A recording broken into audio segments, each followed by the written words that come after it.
اب ہانیہ بیگم تو کسی قیمت پہ بھی اسے اس گھر میں رکھنے کو تیار نہیں تھی، مگر شایان نے سمجھایا تھا کہ بھابھی ایسے کہاں جائیں گی، کیوں آپ ایسے سوچ رکھتی ہیں؟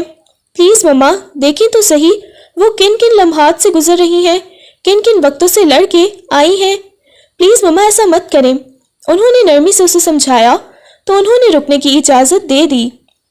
آہستگی سے کمرے کا دروازہ کھلا، وہ ابھی ہی چینج کر کے باہر آئی تھی۔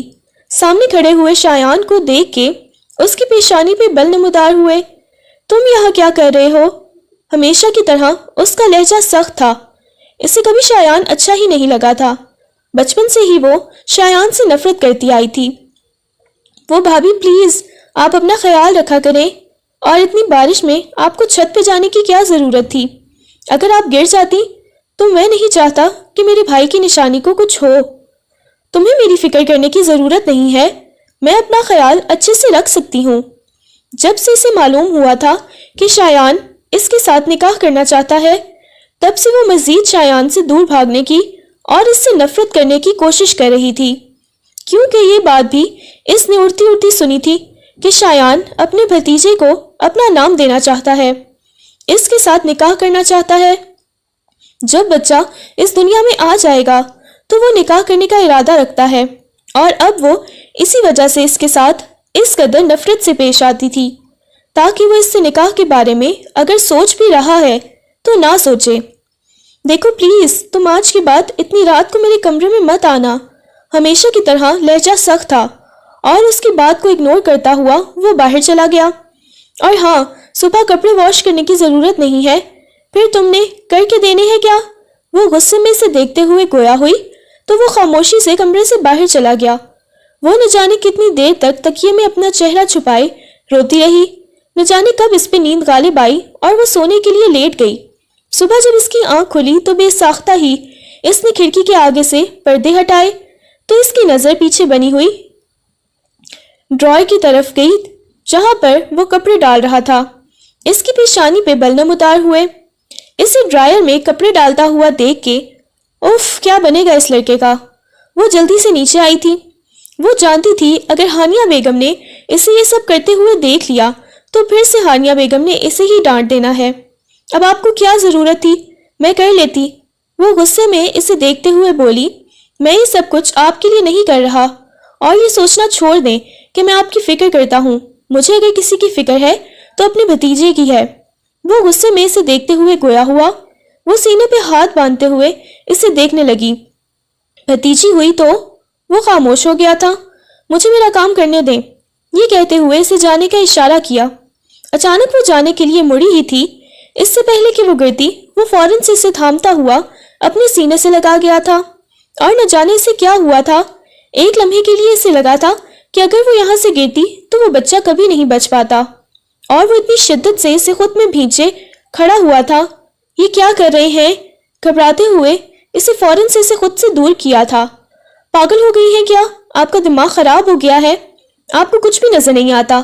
وہ غصے میں اسے دیکھتے ہوئے گویا ہوا تھا، اور اسے اچھا خاصا ڈانٹ بھی دیا تھا۔ اس کی آنکھوں میں نمی تیر آئی تھی۔ اندر جائیں اور دوبارہ مجھے یہاں نظر مت آئیے گا۔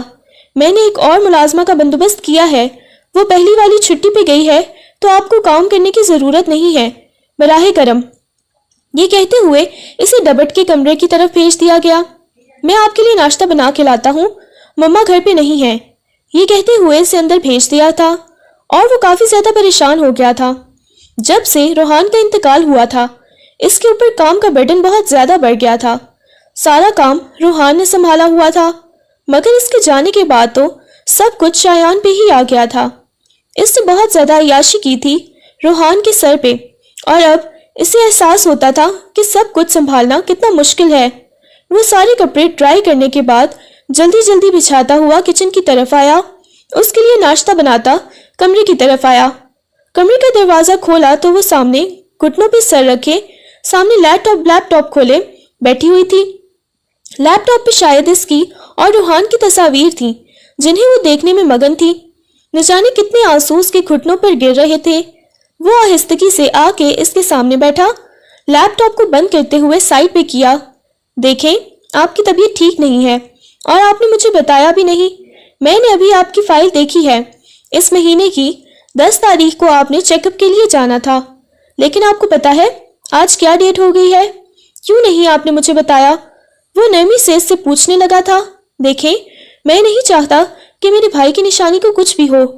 دیکھیں، آپ کو اپنا بہت زیادہ خیال رکھنا ہوگا۔ وہ نرمی سے اسے سمجھا رہا تھا۔ جیسے ہی مما واپس آتی ہیں تو ریڈی ہو جائیے گا، میں آپ کو ہاسپٹل لے جاؤں گا۔ وہ نرمی سے اسے سمجھا رہا تھا۔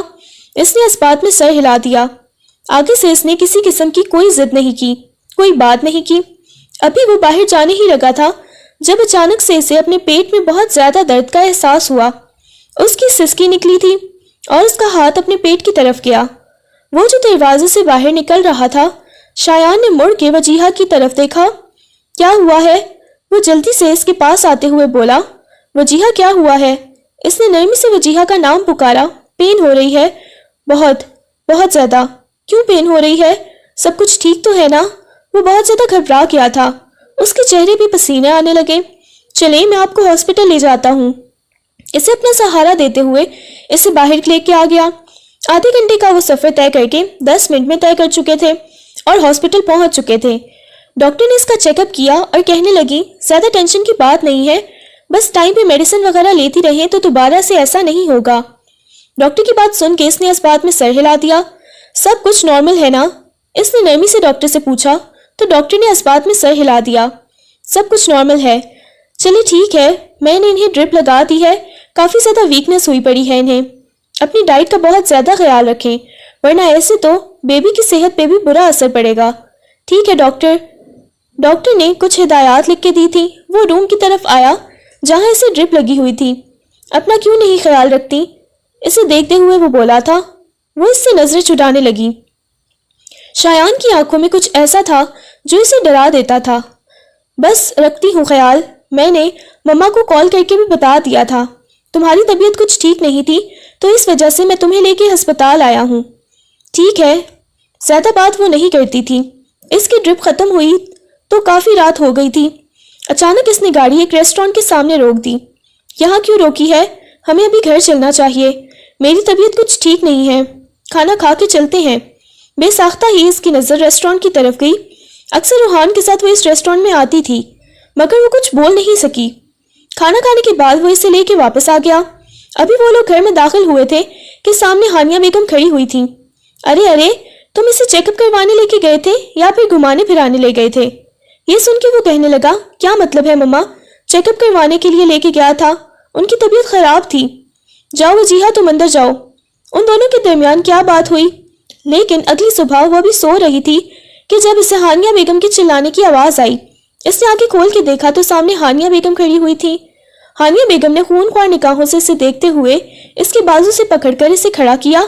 کیا کر رہی ہیں چچی جان؟ وہ گھبراتے ہوئے انہیں دیکھتے ہوئے گویا ہوئی، تمہاری ہمت کیسے ہوئی؟ تم میرے بیٹے کے ساتھ رنگرلیاں منانے کی کوشش کر رہی ہو؟ اس گھر کے سارے مردوں کو تو تم ہمارا منحوس چہرہ کھا چکا ہے، لیکن اب تم میرے دوسرے بیٹے کے پیچھے پڑی ہوئی ہو۔ تمہیں ذرا شرم نہیں آتی؟ اسے لے کے عیاشیوں کی طرح نکل جاتی ہو۔ وہ غصے میں چلاتے ہوئے گویا ہوئی تو وہ عجیب نگاہوں سے ان کو دیکھنے لگی۔ اس کی آنکھوں سے بے دھڑک آنسو بہنے لگے۔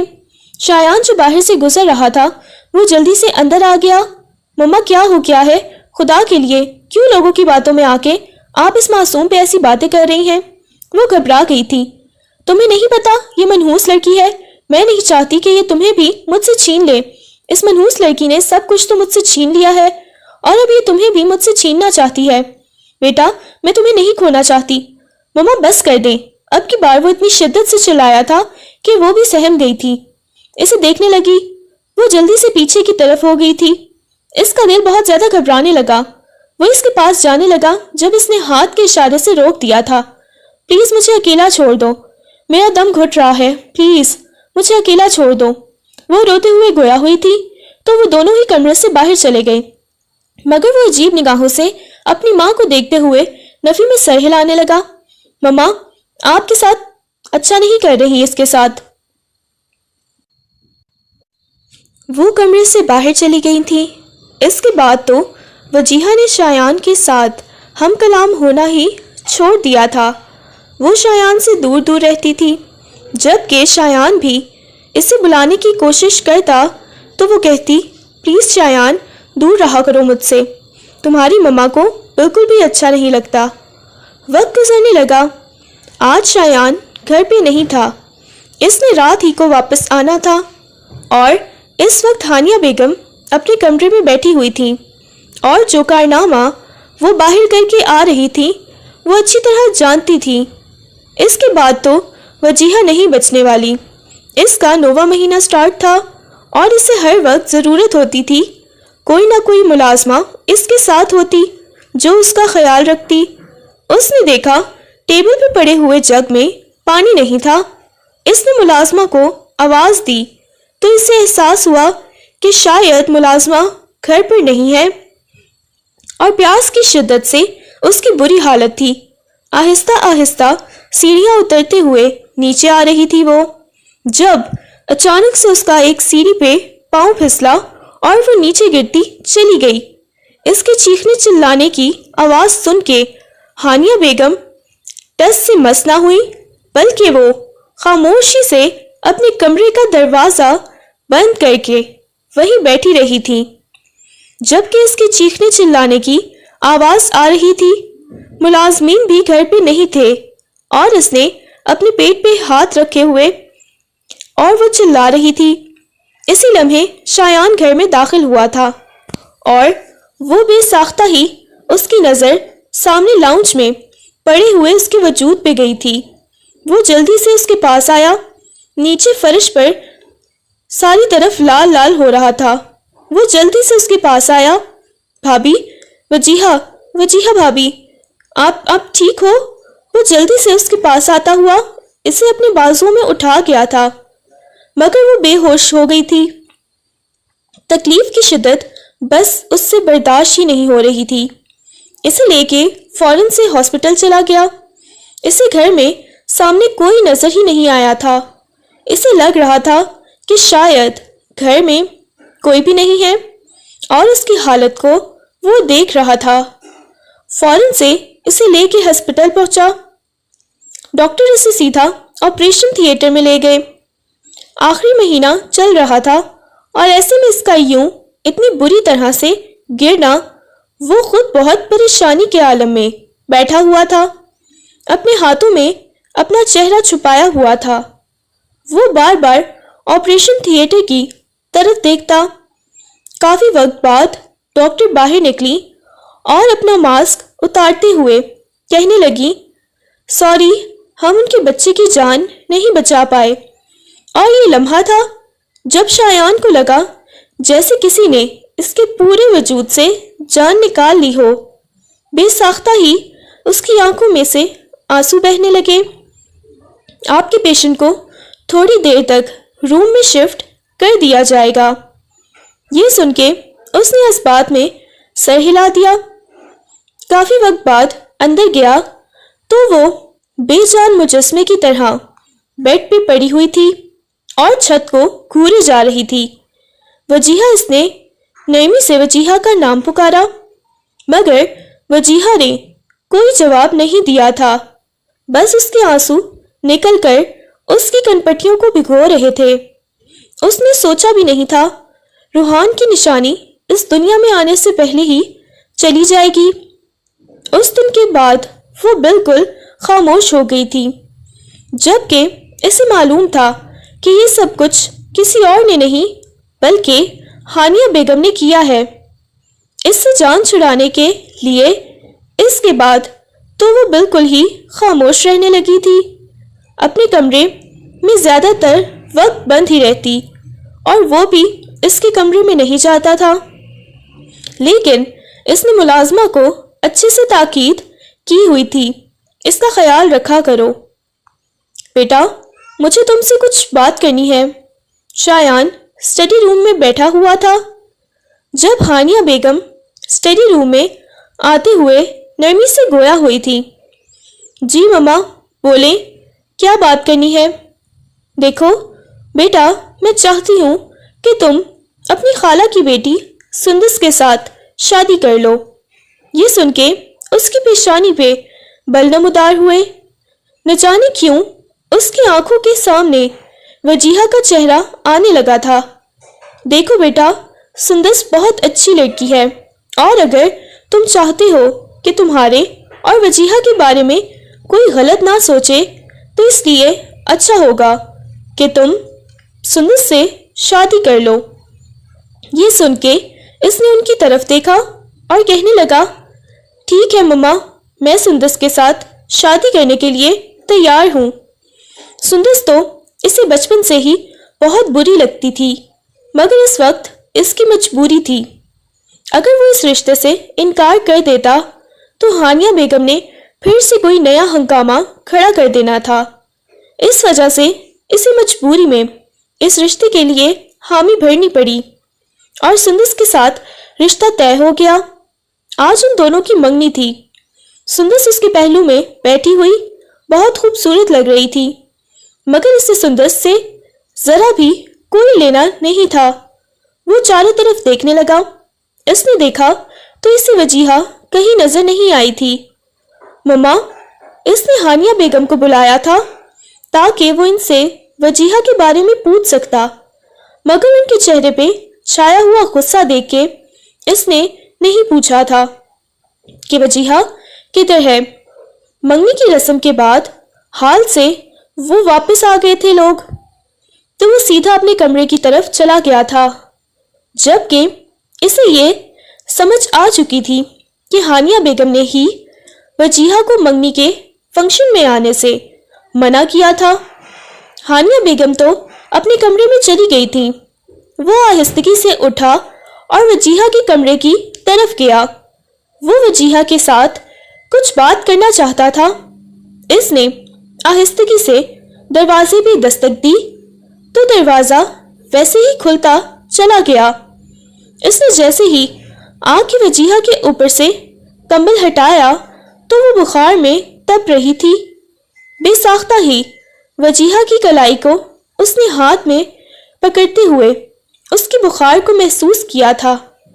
وجیہہ، اس نے آہستگی سے اس کے گال کو تھپکا، شاید وہ نیم بے ہوشی کی حالت میں تھی۔ وجیہہ، آپ ٹھیک ہو؟ یہ کہتے ہوئے اسے فوراً سے اپنے بازو میں اٹھاتا ہوا لے کے ہاسپٹل چلا گیا تھا۔ اس کی طبیعت کافی زیادہ خراب لگ رہی تھی، وہ بخار میں تپ رہی تھی۔ ڈاکٹر نے بتایا کہ ٹھنڈ کی وجہ سے اسے اتنا تیز بخار ہوا پڑا ہے۔ وہ بہت زیادہ پریشان ہو گیا تھا۔ پہلے اس نے اتنا بڑا صدمہ برداشت کیا تھا، اپنے بچے کو کھویا تھا۔ وہ نہیں چاہتا تھا کہ مزید وہ کسی تکلیف سے گزرے۔ وہ پوری رات اس کے پاس بیٹھا ہوا تھا، اسے ڈرپس وغیرہ لگی ہوئی تھی اور وہ وہیں پر پڑی ہوئی تھی۔ وہ کرسی پر بیٹھا ہوا تھا۔ اچانک اس کی آنکھ کھلی۔ اس نے دیکھا تو وہ ہسپتال کے کمرے میں تھی۔ وجیہہ نے ہلکی ہلکی آنکھیں کھولی تو اس کی آنکھوں کے سامنے سب کچھ دھندلایا ہوا نظر آنے لگا تھا۔ اس نے اپنی گردن موڑ کے صوفے پہ بیٹھے ہوئے شخص کو دیکھا۔ اسے دیکھتے ہی وہ دوبارہ سے اپنی آنکھیں بند کر گئی تھی۔ اسے احساس ہو گیا تھا کہ وہی اسے ہسپتال لے کے آیا ہے۔ کل رات وہ کتنی زیادہ تکلیف سے گزر رہی تھی، اب تو ہلکی ہلکی صبح ہو رہی تھی۔ اچانک موبائل کی آواز سے اس کی آنکھ کھلی۔ وہ صوفے کی بیک سے ٹیک لگائے سو رہا تھا۔ دیکھا تو ہانیہ بیگم کی کال آ رہی تھی۔ بیٹا، تم کہاں ہو؟ ابھی تک تم آئی کیوں نہیں؟ بس مما، طبیعت نہیں ٹھیک تھی تو اس وجہ سے میں وجیہہ کو لے کے ہاسپٹل آیا ہوں۔ یہ سن کے ہانیہ بیگم نے برا سا منہ بنایا اور کہنے لگی، ٹھیک ہے بیٹا، تم جلدی واپس آ جانا۔ اس نے کہا ٹھیک ہے مما، لیکن اسے واپس جاتے جاتے بھی دوپہر ہو گئی تھی۔ دوپہر کے وقت اس کا کچھ بخار کم ہوا تھا جب ڈاکٹر نے اسے ڈسچارج کیا تھا۔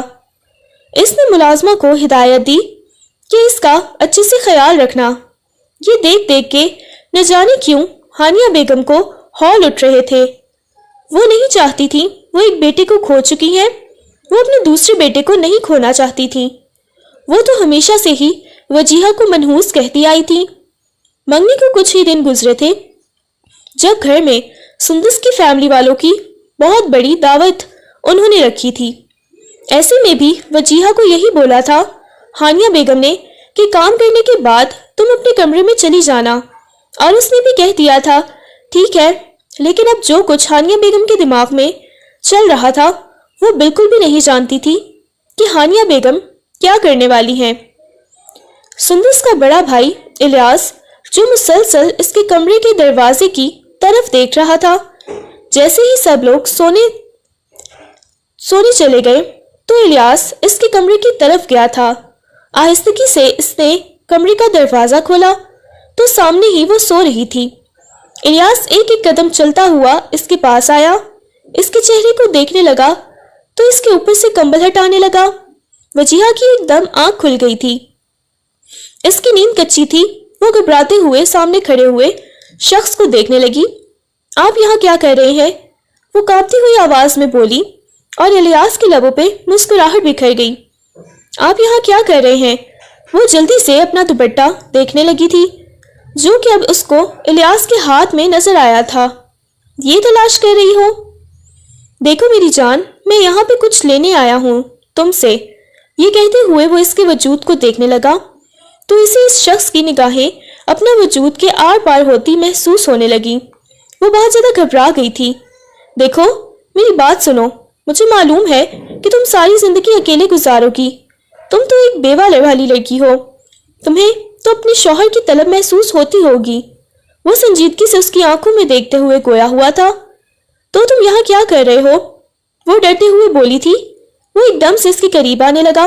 وہ گھبراتے ہوئے پیچھے ہونے لگی، اسے پیچھے کی طرف دھکا دیا۔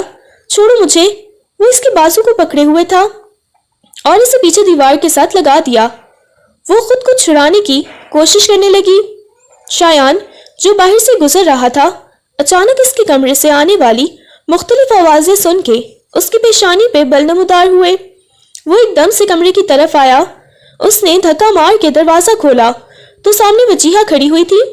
جیسے ہی الیاس نے وجیہہ کا ہاتھ چھوڑا تو وہ ایک دم سے روتے ہوئے آنکھ سیدھا شایان کے سینے سے لگی تھی۔ وہ خود نہیں جانتی تھی کہ اس نے ایسا کیوں کیا، مگر اس کا پورا وجود لرز رہا تھا۔ یہ میرے ساتھ تمہاری ہمت کیسے ہوئی اسے ہاتھ لگانے کی؟ بتاؤ مجھے۔ اس نے الیاس کے گریبان سے پکڑ کر اس کے منہ پہ مکے مارنے لگا تھا۔ اس کی ناک سے خون بہنے لگا۔ ساری حویلی والے اکٹھے ہو گئے تھے۔ سندس کی مما غصے میں کہنے لگی، بیٹا کیا کر رہے ہو تم؟ میں تو اس سے بات کرنے آیا تھا۔ الیاس کانپتے ہوئے پیچھے ہونے لگا۔ میں نے تو اس سے بات کرنی تھی، لیکن یہ خود میرے پاس آ رہی تھی۔ وہ بہت ہی صفائی سے جھوٹ بولنے لگا تھا۔ جھوٹ بول رہا ہے یہ، چھوڑو میرے بیٹے کو۔ اس کی مما آگے کی طرف بڑھنے لگی تھی۔ خبردار، میں اس کی جان نکال دوں گا۔ یہ کہتے ہوئے وہ اسے مار رہا تھا۔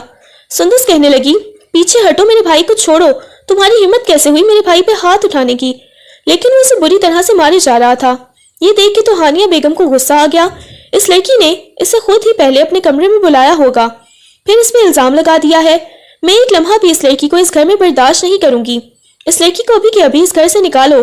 وہ غصے میں چلاتے ہوئے بولی تھی، نہیں مما، یہ کہیں بھی نہیں جائے گی، بلکہ میں ابھی اسی وقت سندس کے ساتھ تمام رشتے ختم کر دیتا ہوں۔ میں وجیہہ کے ساتھ صبح ہوتے ہی نکاح کروں گا۔ یہ سن کے سب کا دماغ گھوم گیا۔ سندس غصے میں بس اسے دیکھتے ہوئے کہنے لگی، مجھے بھی کوئی شوق نہیں ہے تمہارے ساتھ نکاح کرنے کا۔ تم اپنی اس بھابھی کے ساتھ نخرے اٹھاؤ، تم اسی کے قابل ہو۔ تمہارے حصے میں ایک شادی شدہ عورت ہی آئے گی۔ یہ کہتے ہوئے غصے میں وہ وہاں سے چلی گئی تھی اور ہانیہ بیگم اسے دیکھنے لگی۔ سب چلے گئے تھے۔ ہانیہ بیگم ایک دم سے وجیہہ کی طرف آئی اور تماچا اس کے منہ پہ مارنے لگی۔ جب اس نے ہانیہ بیگم کے ہاتھ کو پکڑ لیا، بس کر دے مما، اور کتنا ان پہ ظلم کریں گی؟ آپ نے پہلے ان کے بچے کی جان لے لی۔ میں خاموش رہا۔ آپ نے کیا کچھ نہیں کیا، ہر جگہ وہ خاموش رہی۔ اس نے آپ کو کچھ کہا کیا جو اب آپ یہ سب کچھ اس کے ساتھ کر رہی ہیں؟ بس کر دیں۔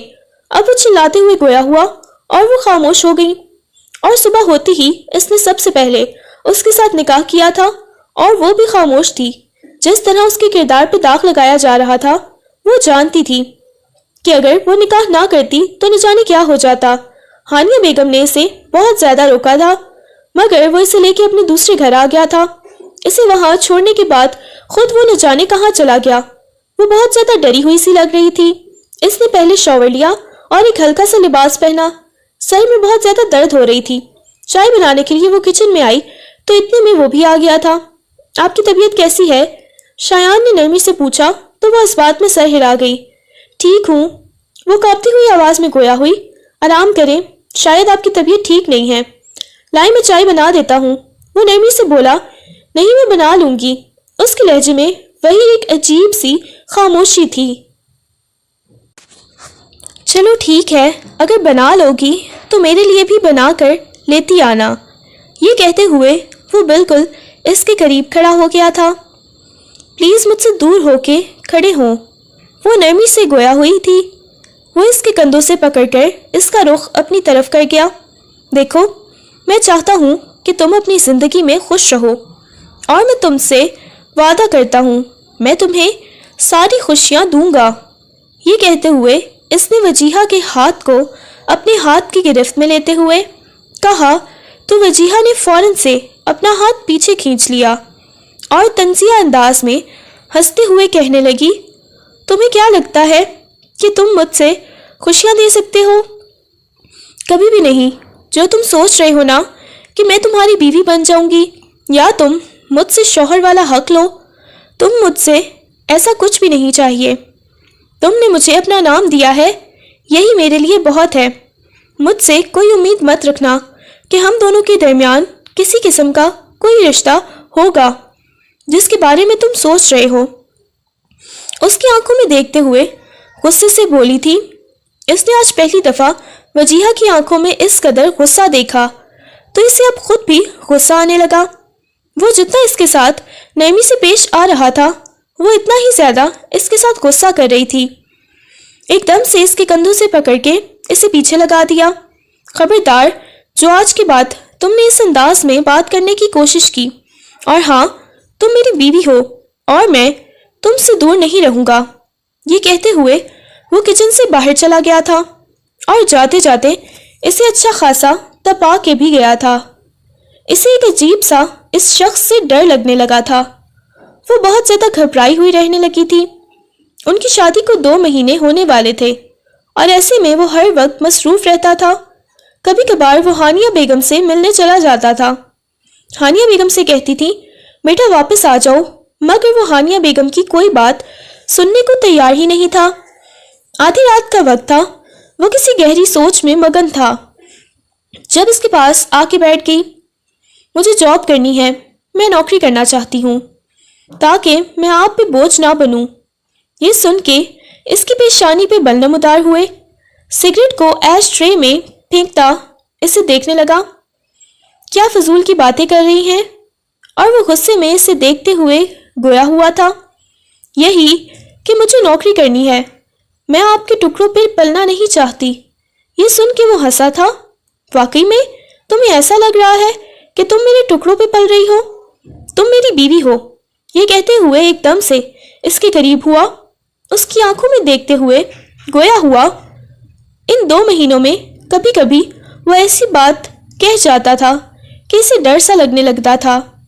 یہ روحان کا بھائی تھا، لیکن شاید اس سے زیادہ رومانوی انداز تھا اس کا جو اسے ڈرا دیتا تھا، اور وہ واقعی میں بہت زیادہ ڈر بھی جاتی تھی۔ وہ ایک دم سے اسے کہنے لگا، دیکھو، ابھی فی الحال میں تمہارے ساتھ کسی قسم کی کوئی بات نہیں کرنا چاہتا۔ جاؤ، جا کے سو جاؤ۔ نہ جانے کیوں وہ خود پہ ضبط کیے ہوئے بیٹھا تھا۔ وہ نہیں چاہتا تھا کہ وہ کسی قسم کی کوئی حرکت کرے۔ اسے وہاں سے جانے کا کہنے لگا۔ میں نے کیا بولا ہے کہ مجھے جاب کرنی ہے؟ اس کی بات سن کے شایان کو اچھا خاصا غصہ اب آ چکا تھا۔ دیکھو، فضول کی باتیں بند کرو اور جاؤ یہاں سے، اسے وہاں سے جانے کا کہنے لگا۔ مگر جب وہ نہ گئی تو ایک دم سے وہ اس کے بالوں میں انگلیاں پھنساتے ہوئے اس کے چہرے کے اوپر جھک گیا۔ وہ اس وقت خود بھی بہت زیادہ ڈسٹرب لگ رہا تھا اور وہ نہیں چاہتا تھا کہ وہ کیا کر چکا ہے۔ وہ اس کے سینے پہ مکے مارتے ہوئے ایک دم سے اسے خود سے دور کر گئی تھی۔ آج تو آپ نے یہ کر دیا ہے، خبردار جو آپ نے دوبارہ یہ میرے ساتھ کیا، وہ غصے میں چلاتے ہوئے بولی، اور وہ نرمی سے اس کے گال کو سہلانے لگا تھا۔ آج کے بعد مجھ سے بھی تم الٹی سیدھی باتیں مت کرنا، جاؤ یہاں سے۔ یہ کہتے ہوئے اسے وہاں سے جانے کا اشارہ کیا تو وہ بھی اپنے کمرے میں آ گئی۔ آدھی رات کا وقت، باہر بہت تیز بارش برس رہی تھی اور وہ لان میں بارش میں آج اتنے عرصے کے بعد نہا رہی تھی۔ اسے ہمیشہ سے بارش میں نہانے کا بہت زیادہ شوق ہوتا تھا۔ سفید رنگ کی شلوار قمیض میں اس کے لمبے کھلے ہوئے بال تھے۔ بارش کی وجہ سے اس کی قمیض اس کے ساتھ چپکی ہوئی تھی۔ اچانک اسے اپنے وجود پہ کسی کی نگاہوں کی تپش محسوس ہوئی تو بے ساختہ ہی اس کی نظر کھڑکی کی طرف گئی تھی، جہاں سے شایان مسلسل اسے ہی دیکھے جا رہا تھا۔ وہ فوراً سے اپنے بالوں کو پیچھے کرتے ہوئے اندر کی طرف آ گئی تھی۔ وجیہہ اپنے کمرے میں آئی تو سامنے شایان سینے پہ دونوں بازو باندھے کھڑے ہوئے تھا۔ وہ گھبراتے ہوئے وارڈروب کی طرف جانے لگی۔ جب شایان نے اس کی کلائی کو پکڑا تھا، میری بات سنو، یہ کہتے ہوئے شایان نے اس کا رخ اپنی طرف کیا تو وہ اپنی کلائی چھڑانے کی کوشش کرنے لگی۔ یہ آپ کیا کر رہے ہیں؟ میرا بازو چھوڑیں۔ وہ گھبراتے ہوئے گویا ہوئی تھی۔ کب تک مجھ سے دور بھاگو گی؟ بتاؤ مجھے۔ وہ اس کے چہرے کو اپنی طرف کرتے ہوئے گویا ہوا تھا۔ آپ کو پتا ہے میں روحان سے محبت کرتی ہوں، اور میں کل بھی روحان کی تھی، میں آج بھی روحان کی ہوں۔ یہ سن کے اس کی پیشانی پہ بل نمودار ہوئے تھے۔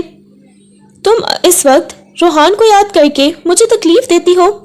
شایان غصے میں گویا ہوا، مگر اسے کوئی جواب نہیں دیا تھا۔ وہ کمرے سے باہر چلی گئی۔ وقت گزرنے لگا۔ وہ ہر وقت روحان کو یاد کر کے روتی رہتی تھی اور اس سب پہ شایان کو بہت زیادہ غصہ آتا تھا۔ اب تو اس نے کمرہ بھی چینج کر لیا تھا۔ وہ الگ سے دوسرے کمرے میں رہتا تھا۔ اس نے کہہ دیا تھا، بے شک تم بیٹھ کے روحان کی یادوں کے ساتھ ہی زندگی گزارو، مجھے تم سے کوئی لینا دینا نہیں ہے، بس تمہاری ذمہ داری اٹھا رہا ہوں۔ اور یہ سب سننے کے اسے بہت کچھ عجیب سا لگا تھا۔ رات کا نہ جانے کون سا پہر تھا۔ وہ چائے بنانے کے لیے کچن میں آئی تو باہر سے باتوں کی آواز آ رہی تھی۔ اس کی پیشانی پہ بل نمودار ہوئے۔ اتنی رات کو شایان کسی لڑکی کے ساتھ باتیں لگا ہوا تھا۔ ان کے گھر میں اتنی رات کو کون لڑکی آئی تھی؟ اس نے دیکھا تو ایک لڑکی صوفے پہ اس کے ساتھ بیٹھی ہوئی تھی۔ سامنے ایک اور بھی لڑکی تھی اور اس کا ایک دوست بھی بیٹھا ہوا تھا۔ وہ آپس میں بیٹھے ہنس ہنس کے باتیں کر رہے تھے، اور وہ جس طرح شایان کے ساتھ چپکی ہوئی بیٹھی تھی، یہ دیکھ کے تو نہ جانے کیوں اسے بہت عجیب سا محسوس ہوا۔ بھابھی بھی اٹھ کے آ گئی ہیں، آئے آئے ہمارے پاس بیٹھے، اس کے دوست نے کہا تھا، مگر اب ان کی باتیں انسنی کرتی کچن کی طرف چلی گئی۔ لگتا ہے بہت ہی زیادہ مغرور قسم کی تمہاری بیوی ہے، دیکھو انہوں نے تو ہمیں منہ بھی لگانا گوارا نہیں کیا۔ وہ سنجیدگی سے گویا ہوا تھا۔ وہ کہنے لگا، ایسی بات نہیں ہے، شاید اس کی طبیعت ٹھیک نہیں۔ ان سب سے باتیں کرنے کے بعد وہ جب چلے گئے تو رات کے 4 بج چکے تھے۔ وہ اپنے کمرے کی طرف آیا۔ ٹھنڈ بھی کافی زیادہ ہو گئی تھی۔ جیسے ہی وہ کمرے میں داخل ہوا تو سامنے وہ سینے پہ دونوں بازو باندھے کھڑی ہوئی اسے خون خوار نگاہوں سے دیکھ رہی تھی۔ تم یہاں کیا کر رہی ہو؟ وہ لڑکی آپ کے ساتھ اتنا زیادہ چپک کے کیوں بیٹھی ہوئی تھی؟ اس کی بات سن کے وہ کہنے لگا، دوست تھی، اس وجہ سے ایسے چپک کے بیٹھی ہوئی تھی۔ اسے تمہیں مسئلہ کیا ہے؟ اس کی آنکھوں میں دیکھتے ہوئے وہ گویا ہوا، مجھے کیا مسئلہ ہو سکتا ہے؟ یہ کہتے ہوئے وہ اپنے کمرے کی طرف جانے لگی۔ جب شایان نے اس کی بازو سے پکڑ کر کھینچا تو وہ سیدھا اس کے سینے سے آ لگی تھی۔ دونوں کی دھڑکنیں ایک وقت میں ملے۔ کیا ہوا ہے تمہیں؟ اس سے جلسی ہوئی ہے؟ کیا وہ اس کے کان میں سرگوشیانہ انداز میں بولا تھا تو اس کے سینے پہ ہاتھ رکھتے ہوئے وہ اسے خود سے دور دھکا دے گئی۔ مجھے بھلا کیوں جلسی ہونی ہے؟ یہ کہتے ہوئے وہ اپنے کمرے کی طرف چلی گئی اور وہ اس کے پیچھے پیچھے آنے لگا۔ ویسے ہم دونوں میاں بیوی ہیں، ہمیں یوں الگ نہیں رہنا چاہیے۔ اس کی بات سن کے وہ آنکھیں چھوٹی کیے اسے دیکھنے لگی۔ ہاں میاں بیوی ہے، لیکن میں آپ سے الگ ہی اچھی ہوں۔ یہ کہتے ہوئے وہ اپنے کمرے میں آ گئی تھی۔ نہ جانے کیوں وجیہہ کو آج پہلی دفعہ اس قدر جیلسی کا احساس ہوا، تو اس کے بعد تو ایسا ہی ہونے لگا تھا۔ دوسرے دن وہ آ جاتی تھی اور وہ بیٹھ کے گھنٹوں باتیں کرتے تھے۔ سب دوستوں کا شغل میلہ لگتا تھا۔ کبھی کبھی وہ بہت زیادہ بیزار بھی ہو جاتی تھی، کبھی کبھی ان کے درمیان جا کے بیٹھ جاتی تھی، مگر وہ زیادہ وقت خاموش ہی رہتی تھی، کسی قسم کی کوئی بات نہیں کرتی تھی۔ آدھی رات کو آج کافی دیر سے واپس آیا تھا وہ۔ کب سے وہ اس دروازے کے پاس کھڑی شایان کا انتظار کر رہی تھی۔ اس کا دل بہت زیادہ بے چین تھا۔ دروازہ کھولا تو وہ مکمل طور پہ نشے کی حالت میں تھا۔ جیسے ہی وہ اندر آیا وہ لڑکھڑاتا ہوا آ رہا تھا۔ وہ اسے پکڑنے کی کوشش کرنے لگی۔ آپ ٹھیک ہیں؟ آپ نے ڈرنک کی ہوئی ہے؟ وہ غصے میں اسے دیکھتے ہوئے گویا ہوئی تھی، اور اسے دیکھتے ہوئے وہ بہت زیادہ گھبرا بھی گئی تھی۔ اگلے لمحے اس کی نظر اس کی شرٹ کے کالر پر پڑی تھی جہاں پہ لپسٹک کا نشان بنا ہوا تھا۔ اسے دیکھتے ہی وہ ایک دم سے اسے خود سے دور دھکا دے گئی۔ آپ کو شرم نہیں آتی؟ آپ لڑکیوں کے ساتھ وقت گزار کے آئے ہیں، وہ غصے میں چلاتے ہوئے بولی تو اس کی بات سن کے اس کے لبوں پہ ہلکی سی مسکراہٹ بکھر گئی۔ جب اپنی بیوی مجھے وقت نہیں دے گی تو جاؤں گا نا کسی اور کے پاس ہی۔ اس کی آنکھوں میں دیکھتے ہوئے وہ گویا ہوا تو وہ اسے دیکھنے لگی۔ آپ کو ذرا شرم نہیں آتی؟ وہ پھر سے غصے میں اسے دیکھنے لگی تھی۔ بالکل بھی نہیں آتی، اس کے کان میں وہ سرگوشیانہ انداز میں بولا تو اس کی بات سن کے وہ اسے پیچھے کر گئی تھی۔ چلے جائیں، مجھے آپ سے کوئی بات نہیں کرنی۔ پہلے کون سا تم مجھ سے بات کرتی ہو کہ اب تم کرو گی؟ یہ کہتے ہوئے وہ بھی اپنے کمرے میں چلا گیا تھا، مگر اچانک کیوں آج پہلی دفعہ اسے بہت زیادہ غصہ آیا تھا۔ اس کی شرٹ پہ بنا ہوا نشان دیکھ کے اگلے دن تو حد ہی ہو گئی تھی۔ وہ اس کے ساتھ ڈیٹ پہ چلا گیا تھا اور وہ اسے بتا کے بھی نہیں گیا تھا کہ وہ اپنی گرل فرینڈ کے ساتھ جا رہا ہے، کیونکہ میری بیوی تو مجھے ٹائم ہی نہیں دیتی۔ وہ کہیں نہ کہیں روحان کو بھول چکی تھی۔ شایان کی حرکتیں سے بہت زیادہ بری لگنے لگی تھی۔ اسے شایان پہ بہت زیادہ غصہ بھی آتا تھا۔ آج بھی وہ رات کو کافی دیر سے آیا تھا۔ وہ اپنے کمرے میں جانے لگا، میں آپ کے لیے کھانا بنا کے رکھتی ہوں، مگر آپ باہر سے کھا کے آ جاتے ہیں۔ میں کسی کے لیے بناتی ہوں کیا؟ وہ غصے میں گویا ہوئی تھی۔ اس کی بات سن کے وہ کہنے لگا، جس کے لیے بھی بناؤ، مجھے کیا؟ یہ کہتے ہوئے وہ اپنے کمرے کی طرف جانے لگا جب اس نے غصے میں شایان کا بازو پکڑ لیا تھا اور اس کے چہرے کو دیکھنے لگی۔ کیوں میرے ساتھ ایسا کر رہے ہیں؟ آپ مجھے چیٹ کر رہے ہیں، آپ جان بوجھ کے لڑکیوں کے ساتھ جاتے ہیں۔ وہ غصے میں اس کی طرف دیکھتے ہوئے گویا ہوئی، اب شادی شدہ ہے، اس کے باوجود آپ لڑکیوں کے ساتھ جاتے ہیں، آپ کو شرم نہیں آتی؟ یہ کہتی ہوئی ایک دم سے وہ چلانے لگی۔ اب اس کی آواز کانپ رہی تھی۔ اچھا، شادی شدہ ہوں؟ تم یہ کیسے بول دیا؟ کبھی تم نے دیکھا ہے میری بیوی کو میرے پاس آتے ہوئے، مجھے میرا حق دیتے ہوئے؟ جب وہ میرے پاس نہیں آئے گی تو میں جاؤں گا نا۔ یہ کہتے اس کی آنکھوں میں دیکھنے لگا۔ وہ بہت زیادہ روتے ہوئے پیچھے ہونے لگی تو وہ اسے دیکھنے لگا تھا۔ اب جب تم میرے پاس نہیں آتی تو میں تو یہ سب کچھ کروں گا نا، وہ اس کے کان میں سرگوشیانہ انداز میں بولا۔ وہ اسے دیکھنے لگی۔ اگلے ہی لمحے اس کی آنکھوں میں سے آنسو بہنے لگے تھے۔ پھر جاؤ اس کے ساتھ شادی کر لو، میرے پاس کیوں آتے ہو؟ اس گھر میں کیوں آتے ہیں؟ مجھے اکیلا رہنے دینا، چلے جائیں یہاں سے، اس کے سینے پہ مکے مارتے ہوئے کہنے لگی تھی، اور وہ بالکل سوچ بھی نہیں سکتا تھا کہ وہ ایسا بیہیو کرے گی۔ وہ ایک دم سے اسے اپنے بازو میں اٹھا گیا۔ اگر آپ مجھے روکو گی تو میں پھر بھی ایسا کروں گا، یہ کہتے ہوئے اسے کمرے میں لے کے آیا تھا۔ میں ہمیشہ تمہارے پاس رہنا چاہتا ہوں، تمہارے قریب رہنا چاہتا ہوں، تم سے محبت ہو گئی ہے۔ یہ کہتے ہوئے اس کی آنکھوں میں دیکھتے ہوئے اس کے ہاتھوں کی انگلیوں کو اپنی انگلیوں میں پیوست کرتے ہوئے اس کے اور اپنے کے درمیان تمام فاصلے ختم کرنے لگا۔ وہ نفی میں سر ہلانے لگی، ضبط سے اپنی آنکھیں بند کر گئی تھی اور وہ اس کے چہرے کو دیکھتے ہوئے، اس کے ایک ایک نقش کو دیکھتے ہوئے تمام فاصلے ختم کر گیا تھا۔ وہ اسے چاہ کے بھی روک نہیں سکی تھی، کیونکہ وہ سکون نہیں چاہتی تھی۔ وہ جانتی تھی اگر اسے روکے گی تو وہ کسی اور کے پاس جائے گا۔ وہ نہیں چاہتی تھی کہ وہ کسی اور کے پاس جائے۔ صبح جب اس کی آنکھ کھلی تو اس کے بازوؤں کے حصار میں وہ سو رہی تھی۔ اس کے چہرے کو دیکھنے لگا، جھک کر اس کی پیشانی پہ بوسہ دیا۔ اس نے ہلکی ہلکی آنکھیں کھول کے اس شخص کی طرف دیکھا۔ اس کے لبوں میں مسکراہٹ بکھر گئی تھی۔ اس کے ہاتھ کو اپنے ہاتھ کی گرفت میں لے گیا۔ وہ اس کے گال کو سہلاتے ہوئے بولا تو اس نے نفی میں سر ہلا دیا۔ اس کے سینے میں اپنا سر چھپا گئی تھی۔ اس کے بعد تو وہ اس کا خیال رکھنے لگی تھی۔ وہ اسے بتا چکا تھا کہ وہ محض اس کے دوست تھے اور وہ زیادہ نشے کی حالت میں نہیں تھا۔ وہ جان بوجھ کے کر رہا تھا، لپسٹک کے نشان، وہ سب کچھ جان بوجھ کے کر رہا تھا تاکہ وہ اسے احساس کروا سکے کہ وہ اس سے محبت کرنے لگی ہے، اس سے جلتی ہے، اور کہیں نہ کہیں وہ دونوں ایک دوسرے سے بہت زیادہ محبت کرنے لگے تھے۔ ہانیہ بیگم کو احساس ہو گیا تھا کہ انہوں نے کتنا غلط کیا ہے۔ وہ اس سے معافی مانگتے ہوئے کہنے لگی، اور وہ بھی کیا کر سکتی تھی، اس نے اللہ کی رضا کے لیے معاف کر دیا۔ اللہ نے انہیں ایک خوبصورت سے بیٹے سے نوازا۔